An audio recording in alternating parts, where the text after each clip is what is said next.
You think you know the Volkswagen Beetle, that cheerful little car that puttered through the 1960s, driven by hippies and college students, the people's car, the bug, Herbie, the love bug.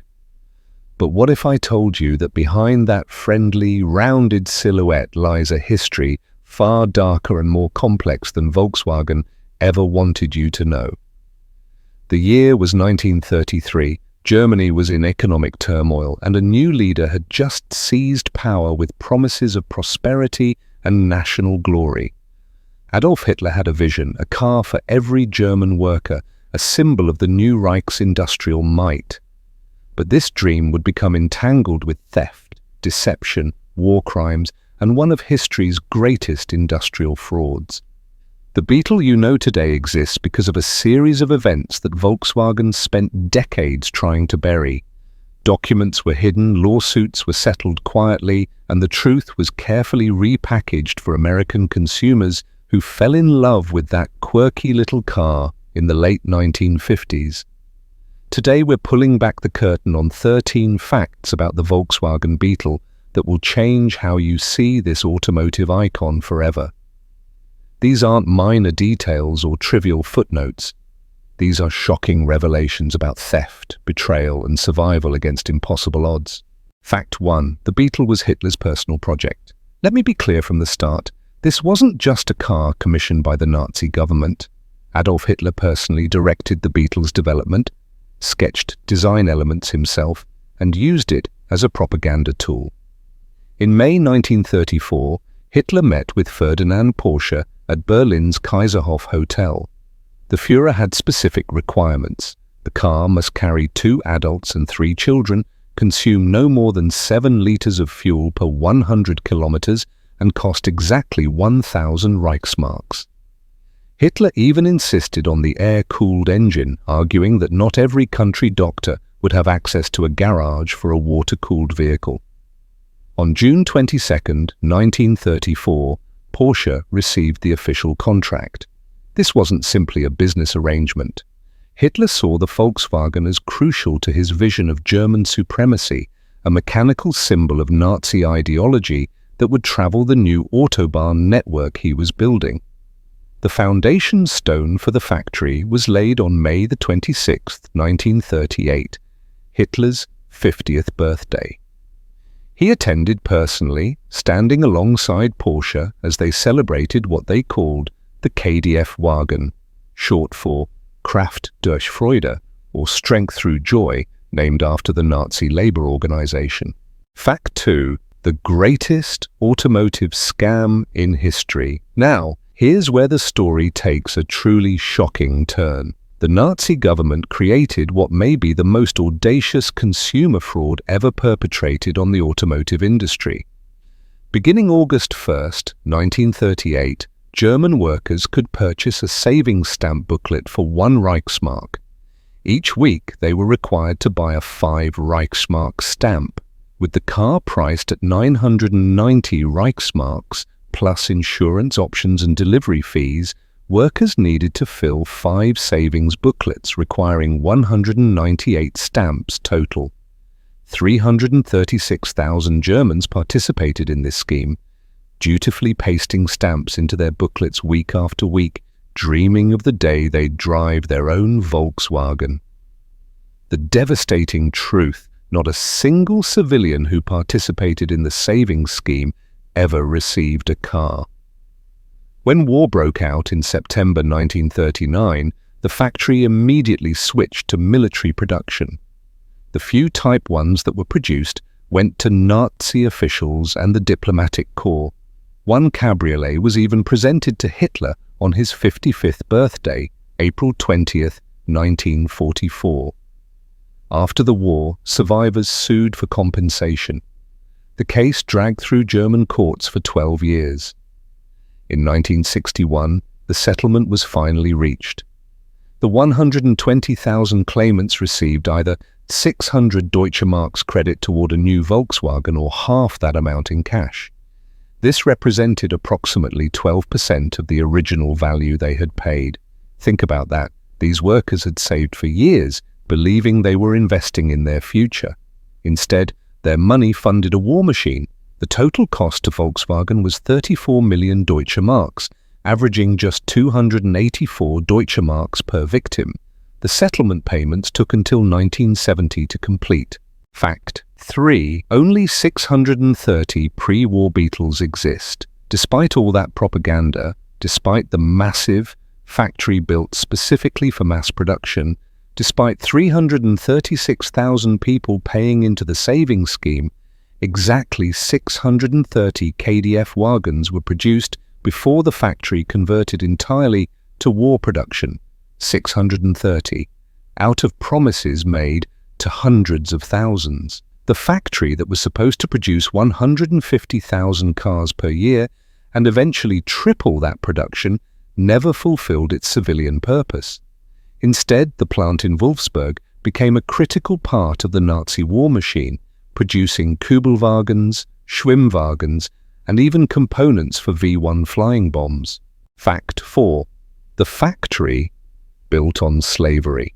The truth that Volkswagen fought hardest to suppress, the Wolfsburg factory was built and operated using forced labor under brutal conditions. At the height of production, over 12,000 Russian prisoners of war worked in the factory.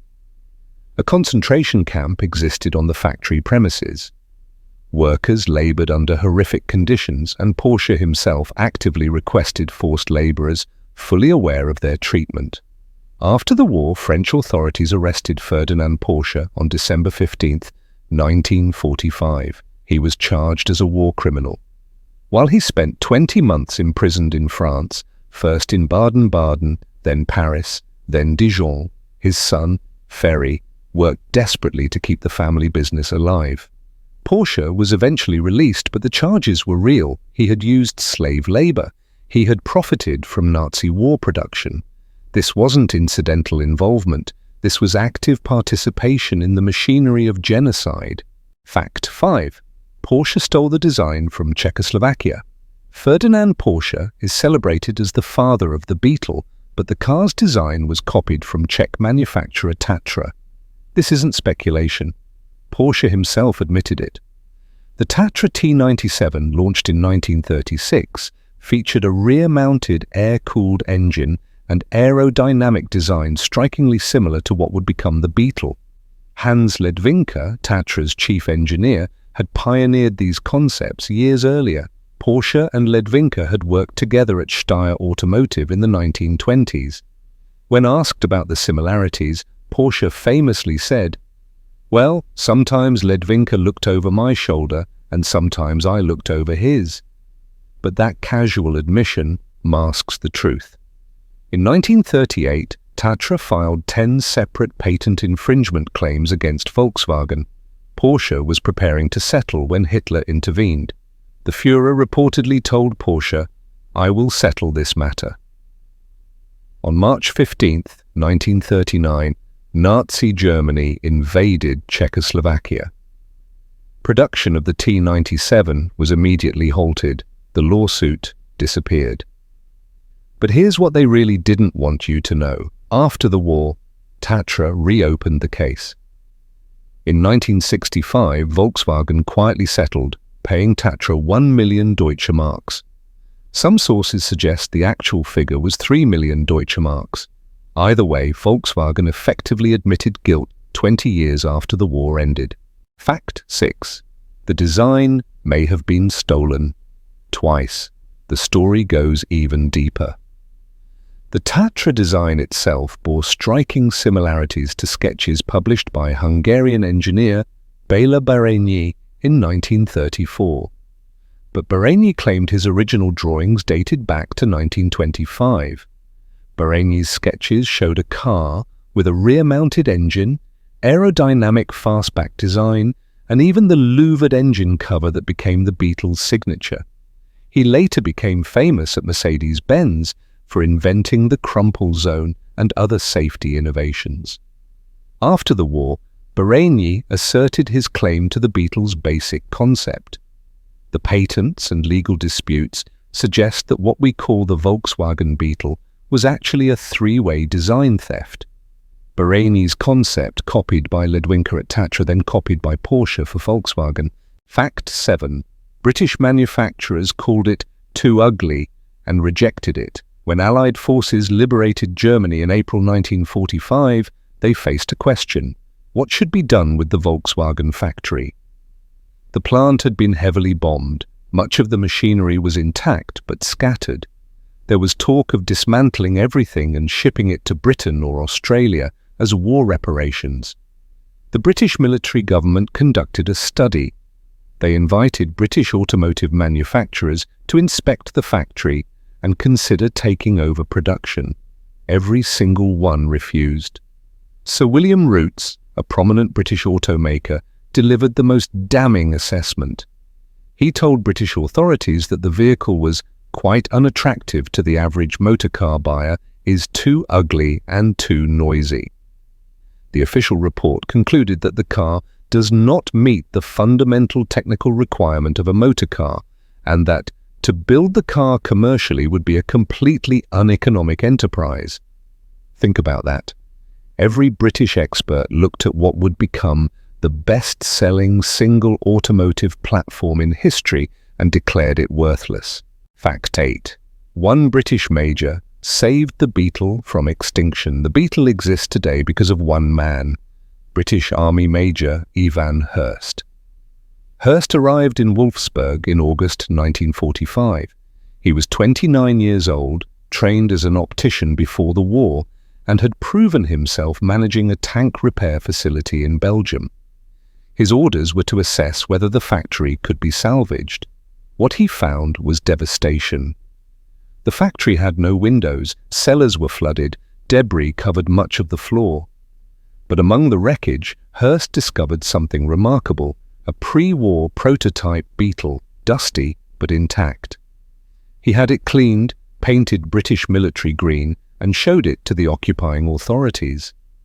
On August 22, 1945, the British military government placed an order for 20,000 vehicles.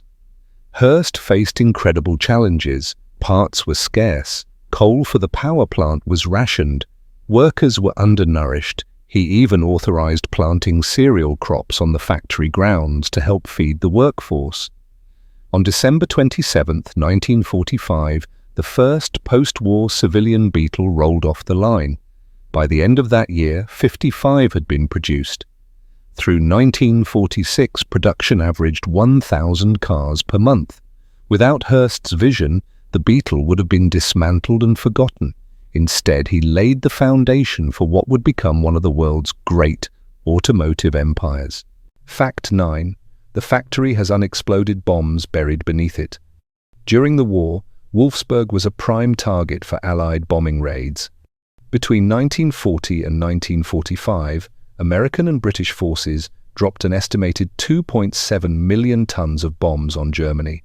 As many as 10% failed to explode. The Volkswagen factory was repeatedly bombed. In July 2016, during routine construction work, workers discovered a 400-pound American aerial bomb from World War II.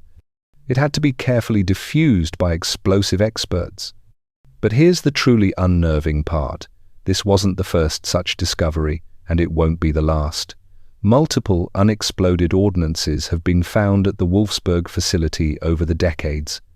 Each time construction begins, each time they dig into the ground, there's a real possibility of discovering another bomb that could level a section of the plant.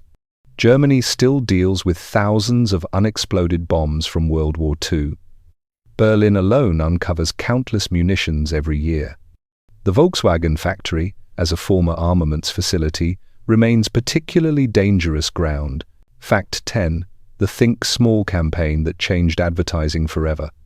By the late 1950s, Volkswagen faced a seemingly impossible task: sell a small, strange-looking German car to Americans who loved big Detroit muscle cars and still harbored anti-German sentiment from the war. In 1959, Volkswagen of America hired a relatively unknown New York advertising agency, Doyle Dane Bernbach, or DDB. The agency's budget was just $600,000, a fraction of what major American automakers spent. What DDB created revolutionized advertising. Art director Helmut Krohn and Jewish copywriter Julian Koenig developed the Think Small campaign. It featured minimalist black and white print ads with enormous amounts of white space, a tiny image of the Beetle, and honest, self-deprecating copy.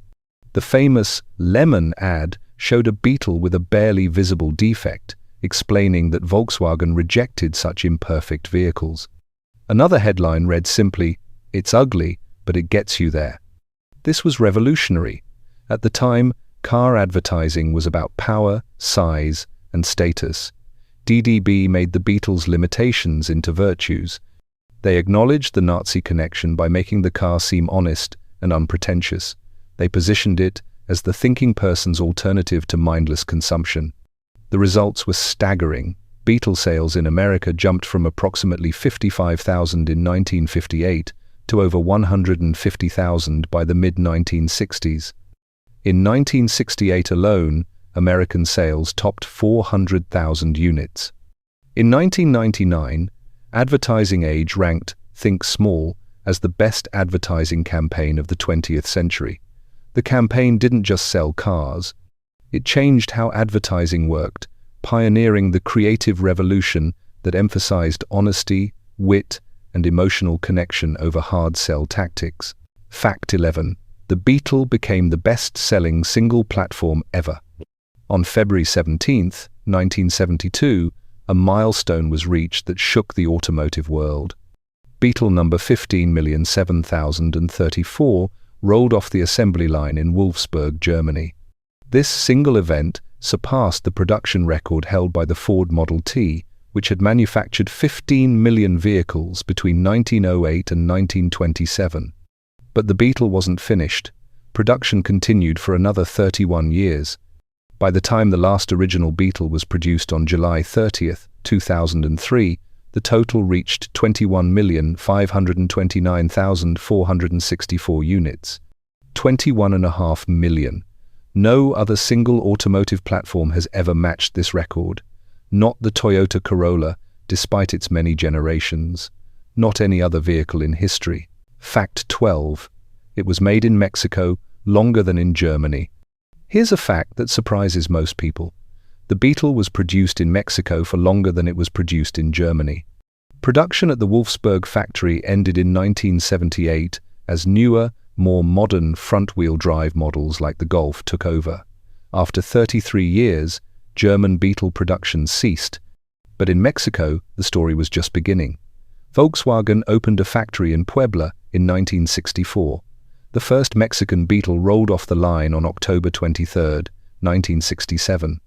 The car became a Mexican cultural icon, affectionately nicknamed the Vocho. It served as the standard Mexico City taxi for decades. It was rugged, simple to maintain, and perfect for Mexico's challenging roads and steep urban hills. Production continued in Puebla until July 30, 2003.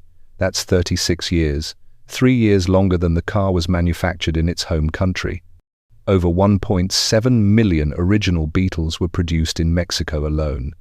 When production ended, the factory workers held a ceremony with a mariachi band playing Las Golondrinas, a traditional Mexican farewell song. The last Beetle, painted Aquarius blue and designated as part of the Ultima Edición, or Final Edition, was shipped directly to the Volkswagen Museum in Wolfsburg. Fact 13. The final betrayal. Comenda's family got nothing. In 2019, 73 years after the first post-war Beetle rolled off the line, a German court heard a stunning case. The daughter of Erwin Komenda sued Volkswagen for compensation. Komenda had been Ferdinand Porsche's longtime chief designer. He'd joined Porsche's firm in 1931 and was responsible for the Beetle's actual body design, the iconic shape that made it instantly recognizable. Komenda died in 1966, and his family never received royalties for the millions of Beetles sold worldwide. His daughter claimed that modern Beetles, produced from 2014 onward, still incorporated elements of her father's original design. She sought $5.7 million in compensation. a drop in the bucket compared to the billions Volkswagen earned from the Beetle over 7 decades. The Brunswick court ruled against her. The judgment stated that the Beetle's design was too similar to other vehicles of its era, particularly the Tatra T97. The court couldn't recognize Commenda's copyright because the design itself was copied. Think about the bitter irony. Commenda designed the body that made the Beetle iconic, but because that body was based on a stolen design from Czechoslovakia, his family couldn't claim compensation. Volkswagen essentially used one theft to excuse another. So there you have it, 13 facts about the Volkswagen Beetle that Volkswagen would rather you didn't know. This wasn't just a cheerful people's car. This was a vehicle born from dictatorship, built on slave labor, designed through industrial theft, rejected by experts, saved by one determined British officer, and sold through one of history's greatest advertising campaigns. The Beetle survived because it was good, yes, but also because history was carefully rewritten, lawsuits were quietly settled, and uncomfortable truths were buried beneath decades of marketing that transformed a Nazi propaganda project into a symbol of peace and love. I'd love to hear your thoughts. Did you know any of these facts? Do you own a Beetle? And has this changed how you think about it? Leave your comments below.